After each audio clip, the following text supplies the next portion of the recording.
c'est les hôtels de l'envoûtement familial. Yes. Les hôtels de l'envoûtement familial. Ce soir, bien aimé, je voudrais partager, est-ce qu'on peut s'asseoir? Je voudrais partager avec vous ce message. Nous allons l'écouter et puis nous allons prier à la fin. Parce que vous savez, il y a des grandes choses qui se passent dans notre monde. Yes. Lorsque nous parlons aux gens que le monde invisible existe, il y a des gens qui ont des doutes. Le monde invisible existe et il opère tous les jours. Je vais demander à notre ingénieur de nous projeter d'abord une écriture que nous allons lire et puis on va développer. Il va nous donner Josué et Juge chapitre 6, le verset 25.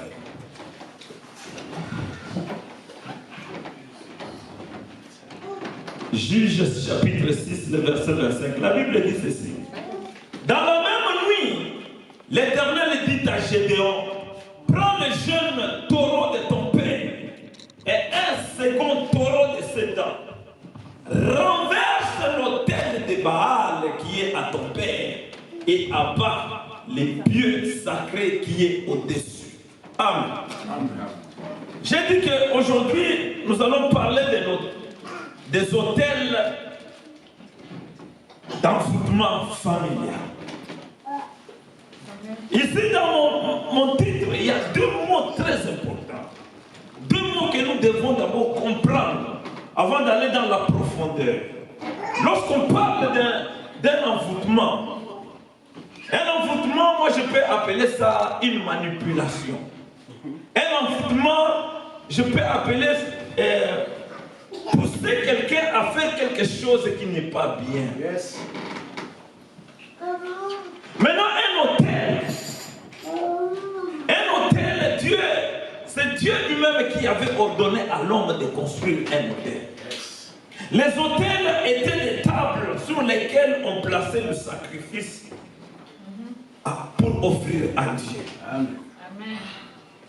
Mais en d'autres termes, pourquoi Dieu voulait que les gens qui doivent lui offrir devraient construire un hôtel pour placer, sur lequel ils pouvaient placer un sacrifice et lui donner l'offrande? Parce que l'hôtel était un lieu de rencontre entre Dieu et l'homme. Amen. L'hôtel est un lieu de rencontre entre Dieu et l'homme. C'est-à-dire que c'est à l'hôtel que Dieu pouvait se manifester. C'est à l'autel que l'Esprit de Dieu allait agir. Lorsque l'homme voulait rencontrer Dieu, il devrait aller à l'autel et offrir, présenter son sacrifice à l'Éternel. Mais puisque le diable est imitateur, lui il prend toujours ce que Dieu a fait. Il le fait aussi dans l'autre sens, dans le sens opposé. Puisqu'il c'est Dieu qui a ordonné à l'homme de construire les hôtels pour les rencontrer, les diables aussi, il fait de même aussi pour que ceux-là qui veulent les rencontrer doivent les rencontrer aussi à l'hôtel. C'est pourquoi il existe des hôtels sataniques.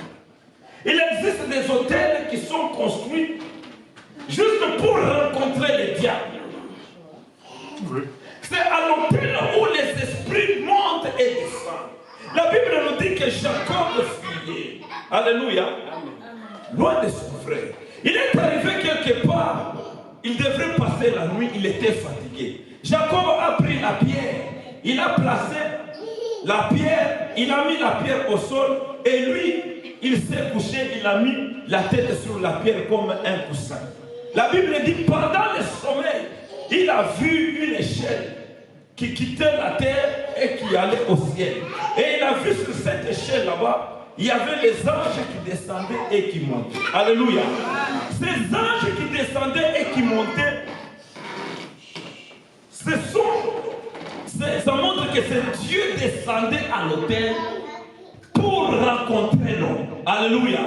De la même manière aussi, les diables aussi, lorsque quelqu'un est méchant, il veut rencontrer les diables, il va aussi à l'autel. C'est à l'autel où il va, les esprits sataniques aussi descendent et montent à l'autel. Alléluia. Maintenant, quand nous parlons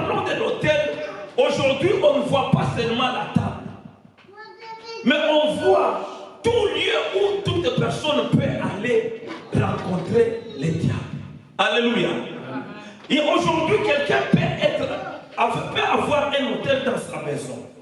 Il peut avoir une chambre. Dans cette chambre-là, la chambre, c'est une chambre sacrée. Personne ne peut entrer dans cette chambre. Lorsqu'il veut faire les enchantements, il entre dans cette chambre. Alléluia. Cette chambre-là, pourquoi il doit entrer dans cette chambre? Peut-être que tu entres dans cette chambre, il n'y a pas la table. Il y a seulement le miroir. Ce miroir-là, c'est un hôtel. Est-ce que quelqu'un me comprend? Amen. Parce que c'est dans ce miroir-là, il regarde, il te voit. Il regarde, il voit partout. Tu es dans un centre commercial, il te voit. Lui, il est en Afrique, mais il te voit ici au Canada. Parce que c'est à l'hôtel. Mais dès qu'il sort en dehors de cette chambre, il ne te voit pas. Il doit aller à l'hôtel. Alléluia. Et quand le diable veut lui parler, il lui parle à l'hôtel. Lorsque le diable veut lui demander des sacrifices, il va à l'hôtel, il offre les sacrifices. Il n'offre pas les sacrifices dans n'importe quelle chambre. Il va dans cette chambre-là. C'est là où il doit offrir les sacrifices. Parce que selon ses croyances, c'est là où les diables, les esprits descendent et montent. Alléluia. L'écriture que nous voyons ici, nous voyons que Gédéon, il était dans sa famille.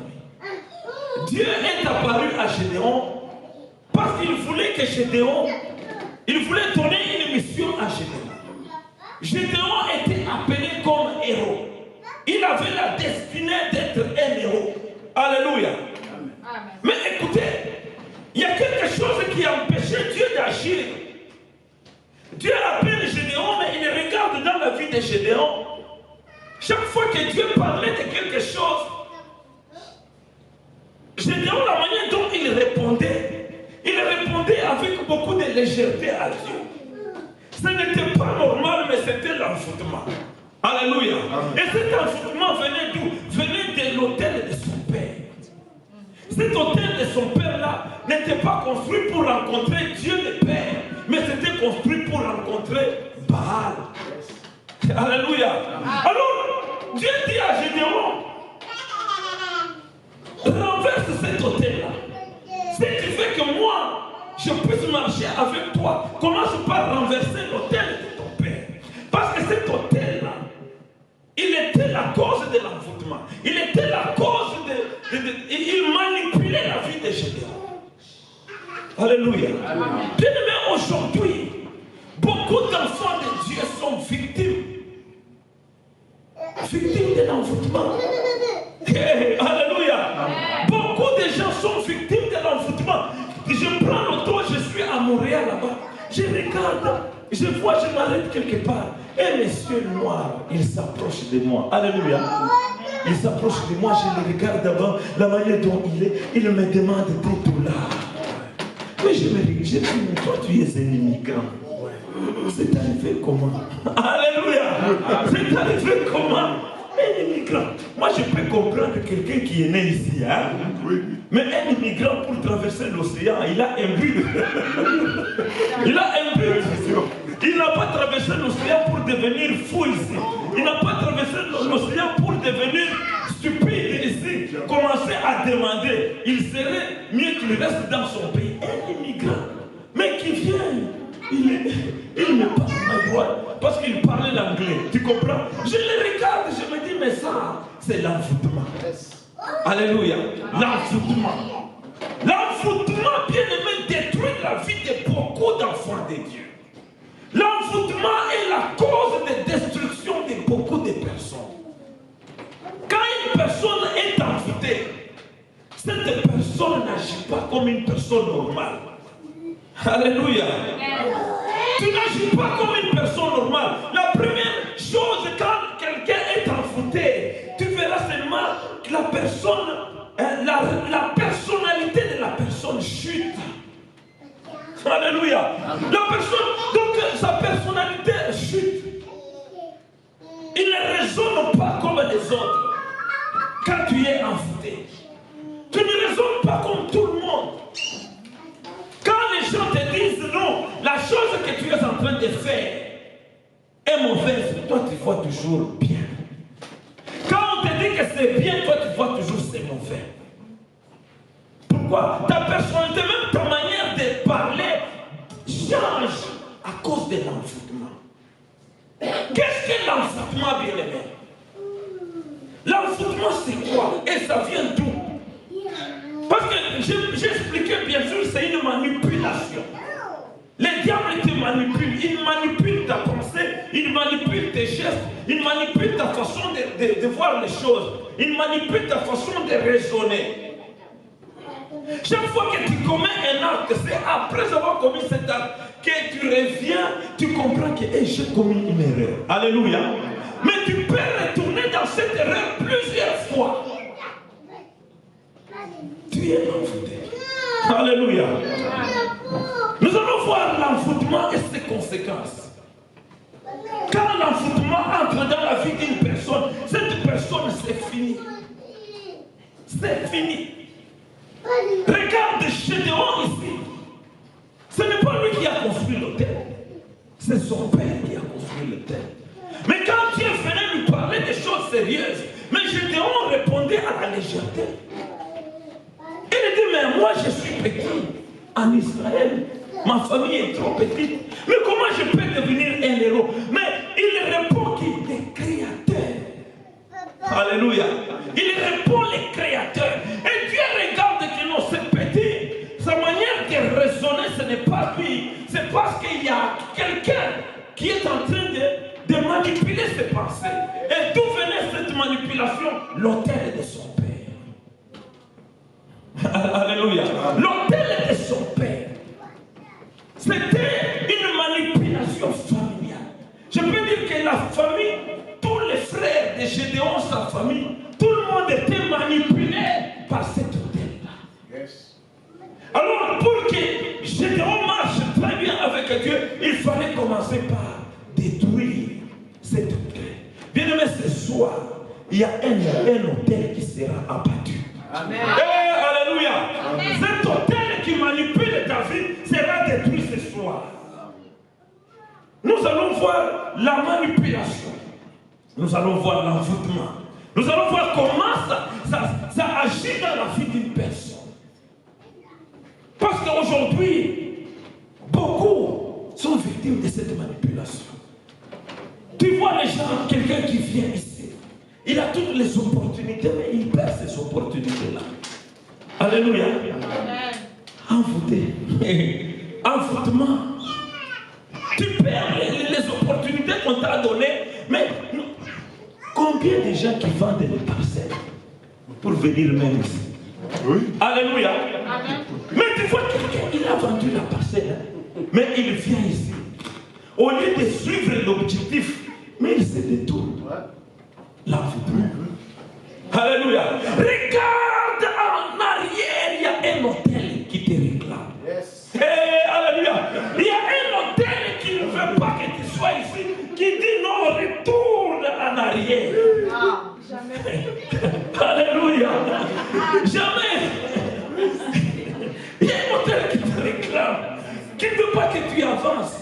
Écoutez, nous allons lire quelque chose de très important. Nous allons prendre 2 Samuel. 2 Samuel, chapitre 15. Les 12e verset. 2 Samuel, chapitre 15, le 12e verset. Écoutez. La Bible nous dit, pendant qu'Absalom offrait les sacrifices, il envoya chercher la fille de Gilo à Achitophel. Alléluia. Amen. Il envoya chercher à la ville de Gilo à Achitophel les Gilonites, conseillers de David. La conjuration devint puissante et le peuple était de plus en plus nombreux auprès d'Absalom. Alléluia. Amen. Écoutez, l'histoire que nous lisons ici, c'est l'histoire de David. Nous connaissons tous qui était David. Dieu a dit à David, tu es l'homme selon mon cœur. Vous savez, quand on dit l'homme selon mon cœur, Moi, j'ai toujours compris cela de manière en révélation. David était Dieu. Amen. Et alléluia. Amen. Il était Dieu. Yes. Amen. C'était Dieu qui est venu sous forme d'un roi. C'est pourquoi la Bible disait que celui qui naîtra de ta postérité, il sera un roi à perpétuité. Yes. Ce roi à perpétuité, ce n'était pas Salomon. Non. C'était Jésus, le fils de David. Yes. Amen. Et alléluia. Amen. Il était l'homme selon mon cœur. Comprenez un peu quelle était la relation entre David et Dieu. David, nous le connaissons comme l'homme de guerre, un grand guerrier, un grand héros. Et toute l'équipe qui l'accompagnait, c'était des hommes puissants. Ce n'était pas n'importe qui pouvait être un soldat de David. Ce n'était pas n'importe qui.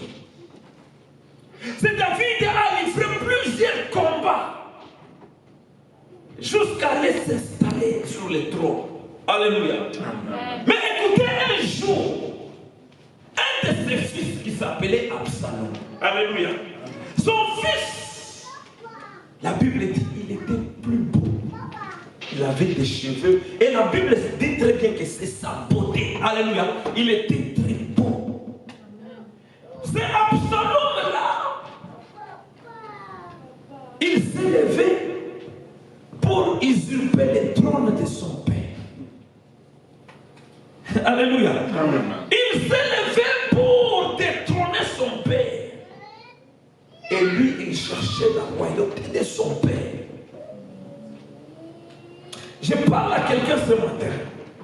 Cela ne court jamais après une bénédiction qui ne t'appartient pas. Amen.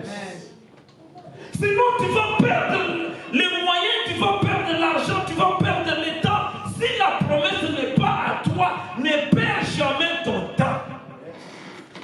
Hey, alléluia. La promesse était pour David, elle n'était pas pour Absalom. Il arrive des fois nous nous trompons beaucoup. Les yeux peuvent nous tromper. Les études peuvent nous tromper. Le travail peut nous tromper.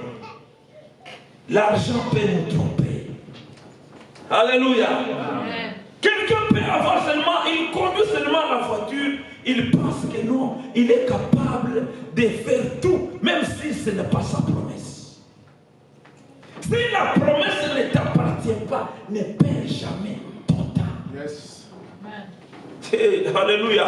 Écoutez, c'est Absalom. Il s'est levé contre son père. Son père, il était au palais royal. Lui, pendant ce temps, il a dit à son père, moi je vais aller à Hébron. Alors quand il partait là-bas, il est allé, il a réuni une équipe. Il a soulevé le peuple. Mais la Bible nous dit ceci. David, s'il était un grand guerrier, s'il était un bon soldat, un bon roi, ce n'était pas David. Parce qu'il avait des bons conseillers. Yes. Et alléluia. C'est pourquoi vous voyez aujourd'hui, on prend un président qui a fait seulement les études de l'école primaire ou bien secondaire, qui devient président. Mais il est président, mais vous voyez, il fait 10 ans au pouvoir. Tu te demandes, mais comment? Ce n'est pas ce président-là, ce sont ses conseillers qui dirigent. Yes. Alléluia. Amen. Derrière un homme puissant, il y a toujours quelqu'un qui est puissant. David, il était roi puissant à cause de Achitophel. C'est Achitophel était un conseiller, un homme très sage. Donc la manière dont Achitophel donnait les conseils, les gens pouvaient prendre Achitophel comme un dieu. Parce qu'il était un bon conseiller. Imaginez quelqu'un qui est très sage, un bon conseiller. Il s'est levé aussi contre David, Ah oui. contre son ami. Vous savez pourquoi? Alléluia. Amen. L'envoûtement. Yes. Il a été envoûté. La Bible nous dit ceci. Quand est-ce qu'il a été envoûté? C'est Absalom là. il est allé offrir au Dieu.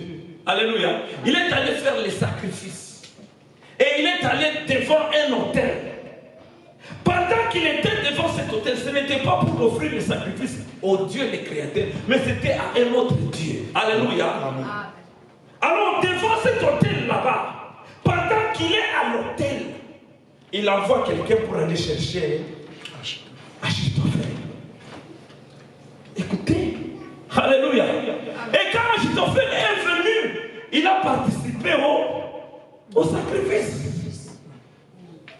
Et qu'une fois participé à ce sacrifice-là, il se retrouve envoûté. Alléluia. Il a perdu sa personnalité. Alléluia. Il a perdu sa personnalité. On a commencé à le manipuler. Attention, attention. Bien-aimé, tu peux te retrouver envoûté. Non parce que ton père, ta mère, quelqu'un, un grand-père, il a participé à un autel. Alléluia. Il a participé à un enchantement. Il a participé à la sorcellerie. Est-ce que quelqu'un me comprend? Et quand tu as quelqu'un de famille qui participe à la sorcellerie, il va envoûter toute la famille. Même si tu es puissant comment, il va t'envoûter. C'est pourquoi vous voyez les gens, quelqu'un. Moi, je me rappelle quand on a fini le secondaire 5. Nous étions dans une école. Cette école-là, le pasteur connaît les autres salons. Là-bas, pour aller là-bas, il fallait toujours commencer parce qu'au Congo, pour avoir 70, c'était difficile. Alléluia. Commencer par 70 en haut là-bas. Là maintenant, tu peux aller étudier là-bas. Il faut être fort en mathématiques. Mais lui, quand on était en classe, lui, il était toujours premier des classes. Mais quand on finit le secondaire 5, il n'est pas sorti premier. Il est sorti troisième. Mais puisqu'il est troisième, il a pris les clous. Paf! Il est devenu fou. Alléluia. Mais dites-moi, ce n'était pas lui. Même quand il prenait les clous là, il y a quelqu'un qui prenait les clous dans le monde des ténèbres, alléluia, qui le frappait à la tête. Mais lui pensait que c'est lui, alléluia. On l'a manipulé parce qu'il y a quelqu'un qui faisait les enchantements dans le monde des ténèbres. Alléluia. Quelqu'un qui faisait les enchantements, qui ne voulait pas son avancement. Pour lui, avoir 70, c'était peu. Il faut 90. Alléluia. Or, la moyenne pour passer, c'est 50. Mais toi, tu reçois 70, mais il faut te tuer, te frapper les marteaux à la tête. Non, c'est un envoûtement. Alléluia. 50, il va tomber. Même s'il a 50, il peut devenir premier ministre. Même pourquoi à 70, tu vas te tuer. Le diable l'a manipulé. Alléluia. La manipulation. Ce soir, bien-aimé, je parle à quelqu'un ce soir. Toute manipulation familiale sera détruite. Amen. Tout celui qui construit des hôtels pour nous empêcher d'avancer, ces hôtels seront renversés. Amen. Alléluia. Ces hôtels seront renversés. C'est pourquoi lorsqu'il s'agit de prier, ne prie jamais comme tu es en train de blaguer. Il y a le monde des ténèbres qui réclame ta vie. Alléluia. Amen. Le monde des ténèbres qui réclame sa vie. Cet homme ici, il a participé à l'enchantement. Et depuis qu'il a participé à l'enchantement, il a perdu sa personnalité dans le royaume.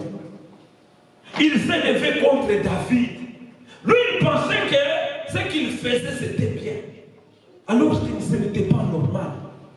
Alléluia. C'est ça l'envoûtement.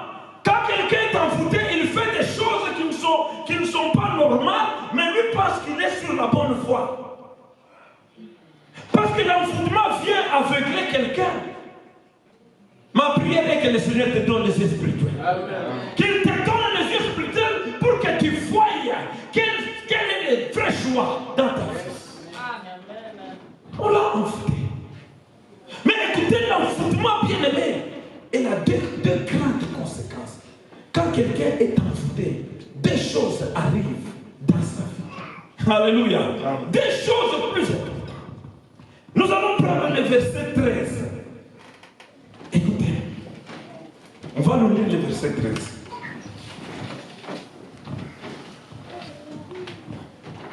Quelqu'un va informer David et lui dit, le cœur des hommes d'Israël s'est tourné vers Absalom.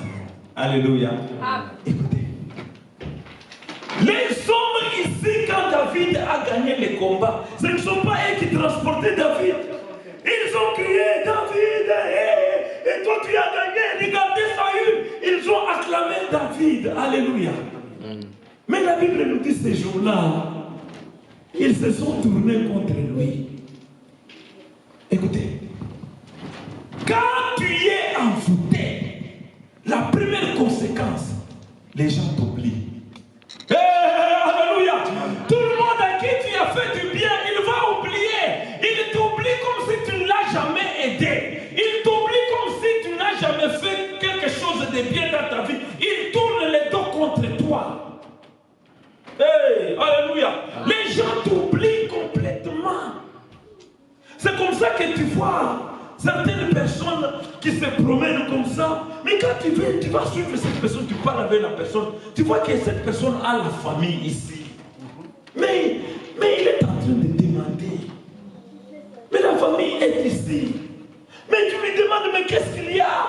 Ah non, on ne sait pas, on ne comprend pas. On ne comprend pas, c'est l'envoûtement. Retourne, alléluia. Et tu verras que même les gens qui l'appréciaient n'ont pas besoin de lui. N'ont pas besoin de lui. Mais pour nous, alléluia, nous avons un Dieu de récupération. Alléluia. Notre Dieu n'oublie jamais ses enfants. Il est un Dieu qui récupère une personne. Ce soir, bien-aimé, s'il y a quelqu'un qui faisait des enchantements sur ta vie, s'il y a quelqu'un qui t'avait dévié sur ton chemin de destinée, Dieu va te récupérer. Alléluia. Il va te récupérer, tu vas retourner sur la bonne voie. Amen. Dieu ne va pas t'abandonner. Les hommes peuvent t'abandonner, mais Dieu ne t'abandonnera pas. Alléluia. Amen. C'est comme ça que tu peux voir quelqu'un qui dit, mais moi, cette personne-là m'a oublié. Je l'ai aidé beaucoup. Alléluia. Si le diable te frappe d'envoûtement, si le diable commence à te manipuler, les gens commencent à t'abandonner, les gens commencent à t'oublier, les gens commencent à te laisser. C'est la première conséquence. Alléluia. Je parle à quelqu'un ce soir. L'envoûtement existe. Le monde des ténèbres existe. La sorcellerie existe. L'enchantement existe. Il y a des gens qui vont à l'hôtel avec ton nom. Qu'est-ce qui fait la puissance de la sorcellerie? C'est la parole et l'hôtel. Alléluia. Il est à l'hôtel, il ne fait jamais les cérémonies dans le silence. Les cérémonies se fait avec le nom de quelqu'un. On est en train de parler. Gilbert, cette année, on verra. Si ce n'est pas moi, tu nous as laissé. Tu commences à poster sur Facebook ta grande voiture. Mais nous marchons à pied ici. On verra cette année. L'année ne va pas finir. Cette voiture-là, tu vas connaître un grand accident. On t'envoûte. Alléluia. Tu es sur l'autoroute, le téléphone sonne. Oh, c'est les sorciers qui t'appellent. Alléluia. Le téléphone sonne. Mais quand tu essaies de répondre comme ça, ce sont les gens d'une banque. Ils disent, bon, c'est la banque. C'était pas accident. Alléluia. On t'a envoûté. Je parle à quelqu'un ce soir. Tout esprit d'envoûtement va rester dans cette église. Tu iras chez toi librement. Alléluia. Nous allons prendre la deuxième conséquence avant de commencer la prière. On va prendre le verset 14. Écoutez, la Bible dit, et David dit à tous ses serviteurs qui étaient avec lui à Jérusalem, levez-vous, fuyons, car il n'y aura point de salut pour nous devant Absalom. Un héros À son fils, il dit ça. Ah, un héros. Alléluia. Hâtez-vous de partir, sinon il ne tarderait pas à nous atteindre. Et il nous précipiterait dans le malheur et frapperait la ville du tranchant de l'épée. Et un héros qui dit comme ça. Quand tu es envoûté, bien-aimé, tu deviens faible, même dans la prière. Yes. Tu vas seulement arriver au devant comme ça. Quand la nuit, tu veux prier comme ça. As-tu déjà vu quelqu'un, depuis qu'il s'est agenouillé pour prier, 21h, 3h du matin, il était toujours agenouillé. Il a dormi. Alléluia. Il a dormi. Il dort à genoux. Il s'est levé déjà 6h. Oh mon Dieu. Mais comment? Toi, tu es allé, tu t'es agenouillé pour prier, tu te réveilles 6h du matin. On l'a enlevé. L'affaiblissement spirituel. Tu deviens faible. Beaucoup de gens aujourd'hui, vous allez voir, il était fort, mais il s'affaiblit parce qu'il y a un hôtel quelque part où on est en train de déclarer ton affaiblissement. On déclare ton affaiblissement. Mais ce soir, notre Dieu est là. Le Dieu de récupération, il va t'affermir. Il va te donner la force de prière. Tu vas renverser tout hôtel qui a été construit contre ta vie. Amen. Alléluia.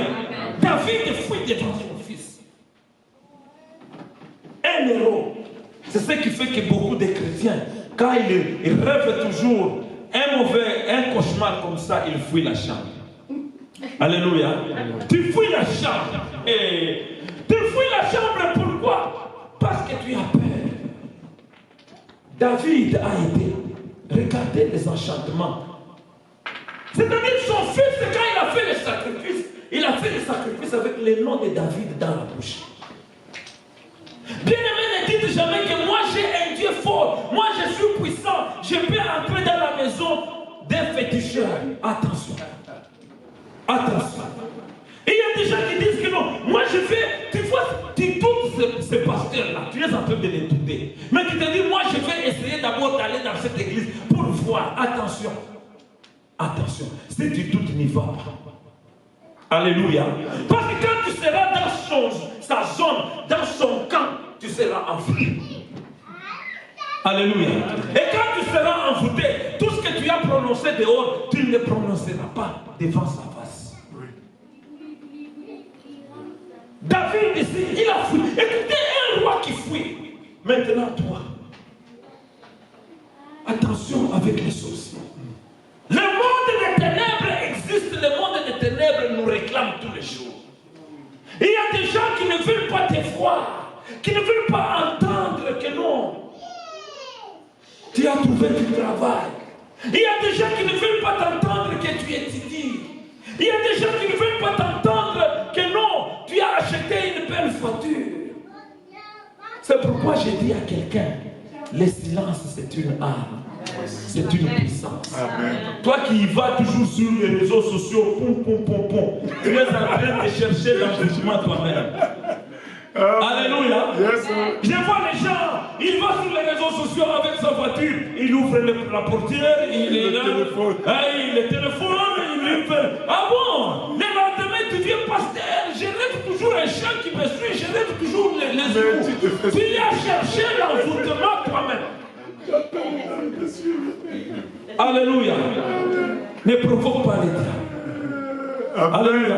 Il y a des moments où les diables, nous n'avons pas la force parce qu'il connaît bien ta faiblesse. Il connaît là où il peut frapper très fort. Regardez, Absalom savait que si je laisse Achitophel, David serait fort. Il faut commencer par frapper. Alléluia. Il a attaqué les points forts de David. C'est comme ça que les diables travaillent. S'il sait que non, toi tu es fort en prière, il va t'envoyer un envoûtement pour empêcher que tu ne pries pas. C'est pourquoi tu peux voir que non, les jeunes commencent, on organise les jeunes à l'église. Les jeunes vont commencer. Mais on t'annonce l'été pendant les jeunes. Alléluia. Et toi, on t'annonce l'été et tu deviens affaires en Afrique là-bas. Non, ferme ton téléphone, finis les jeunes. Parce que même si tu les laisses ouverts, tu ne vas pas sauter pour aller enterrer. Les gens se font envoûter comme ça. Il y a des gens que le diable peut tuer juste pour t'empêcher, toi qui es ici au Canada. On tue quelqu'un en Afrique, mais pour t'empêcher, toi de ne pas avancer, toi de ne pas te marier, on t'empêche seulement en tuant une personne en Afrique. C'est comme ça. C'est ça la manipulation. Il fait les calculs, c'est comme un jeu de dames. Hein? On sait que non, les dimanches tu vas aller à l'église. Alléluia. Mais aujourd'hui, samedi, ta voiture tombe en panne. Tu amènes chez un mécanicien il bloque ta voiture, il te dit je vais réparer la chose lundi. Alléluia. Et le dimanche, tu n'as pas de voiture, tu restes à la maison. Et pour toi, tu trouves comme si la raison est valable. Ma voiture est en panne. Non, ça peut être une panne orchestrée par le diable parce qu'il sait que quand tu iras à l'église, il y a un homme de Dieu qui va t'imposer les mains et il va le chasser. Amen. La manipulation. Ce soir, tout esprit de manipulation va tomber. Et tout esprit de réclamation va tomber. Tout incident familial doit s'arrêter ce soir. Alléluia. La confusion va entrer. Amen. La confusion va entrer. Nous allons nous lever, bien-aimés, nous allons prier. Nous avons 30 minutes. Alléluia. Nous avons dit que l'envoûtement, quelqu'un est en train de... Il est dans une chambre. Alléluia. Avez-vous déjà entendu l'histoire d'une femme qui s'est lavée dans la douche ici en Occident? Et quand elle entre dans la douche en train de se laver, elle se retrouve déjà en Afrique. Alléluia. Dernier numéro dans ce moment de manipulation. Elle se retrouve déjà en Afrique. Même la douche change. Elle reste là-bas. Mais commence à voir les hommes de Dieu. Mais... alléluia. Attention, il y a des numéros très puissants. C'est pourquoi il faut se lever, prier tous les jours. Moi, je connais quelqu'un, quand il va à la banque seulement, il met l'argent comme ça tous les jours. Il y a quelqu'un qui a pris l'argent. Il travaille le salaire entre. Quand il va retirer, il y a quelqu'un qui a pris l'argent. Il ne sait plus retourner voir en Afrique d'où il est venu parce que quelqu'un prend l'argent, il ne peut pas acheter les billets. Regardez le niveau de la sorcellerie. Nous allons faire la prière. Je dis qu'il y a quelqu'un quelque part dans nos familles qui réclame ta vie. Il y a quelqu'un quelque part dans nos familles qui entre devant un hôtel avec ton nom. Cette personne-là, c'est lui l'ennemi de ta vie. Cette personne-là, c'est celui que tu dois cibler tous les jours avec le feu. C'est pourquoi ce soir, notre prière d'abord va commencer par cette personne-là. Toute personne de nos familles. Alléluia. Bien-aimé, tu ne connais pas cette personne. Personne ne peut te juger. Toute personne issue des familles qui entre devant un hôtel avec ton nom pour que tu n'avances pas, ce soir, il va rencontrer le feu de Dieu. Alléluia. Tu vas les faire envoyer le feu dans la vie de cette personne, brûler son hôtel, brûler ce Dieu